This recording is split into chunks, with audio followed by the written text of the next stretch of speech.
కూటమి గెలుపు మాదిగల గెలుపు అంటూ ఏపీలో మందకృష్ణ మాదిగ ఇచ్చిన పిలుపుకు ఆయన సామాజిక వర్గం నుంచే వ్యతిరేకత వ్యక్తమవుతోంది. తాజా పరిణామాలపై ఘాటుగా స్పందించారు తెన్నేటి కిషోర్ మాదిగ. గౌరవ ప్రధానమంత్రి నరేంద్ర మోడీ గారు వచ్చిన తర్వాత వర్గీకరణ అంశం ముందుకు సాగుతున్నది.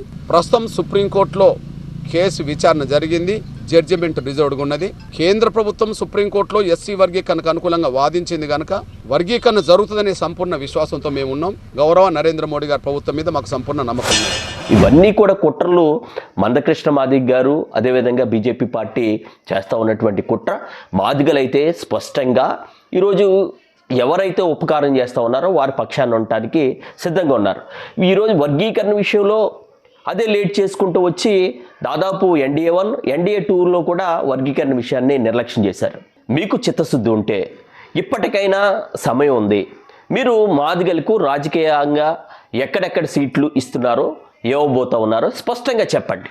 అప్పుడు మేము మీ కూటమికి మద్దతు ఇవ్వాలా ఇవ్వకూడదు అనేది ప్రజలు నిర్ణయిస్తారు. మాదిగ ప్రజలు నిర్ణయిస్తారు. జగన్మోహన్ గారి ప్రభుత్వం దళితులకు, గిరిజనులకు, పేద వర్గాలకు ఎన్ని రకాలుగా అన్యాయం చేసిందో వాటన్నిటిని వెలుగులోకి తీసుకొచ్చే విధంగా ఖచ్చితంగా మా ప్రయత్నం మేము కొనసాగిస్తాం. ఏది ఏమైనా రేపు టీడీపీ గెలుపు, బీజేపీ జనసేన గెలుపు, కూటమి గెలుపు మాదిగల గెలుపుగా మేము భావించుకునే విధంగా ఆహార నిశ్చలు శ్రమిస్తాం. కూటమిని గెలిపిస్తాం. మేమైతే ఒకటే స్పష్టంగా చెప్తున్నాం. వైఎస్ఆర్ కాంగ్రెస్ పార్టీ ఈ రాష్ట్రంలో స్పష్టంగా ఒక ఎంపీ స్థానాన్ని అదేవిధంగా కొన్ని ఎమ్మెల్యే స్థానాలను ఇచ్చినటువంటి పరిస్థితి ఉంది. దానికి కట్టుబడి ప్రతి చోట కూడా వైఎస్ఆర్ కాంగ్రెస్ పార్టీకి మాదిగలు మద్దతుగా ఉన్నారు.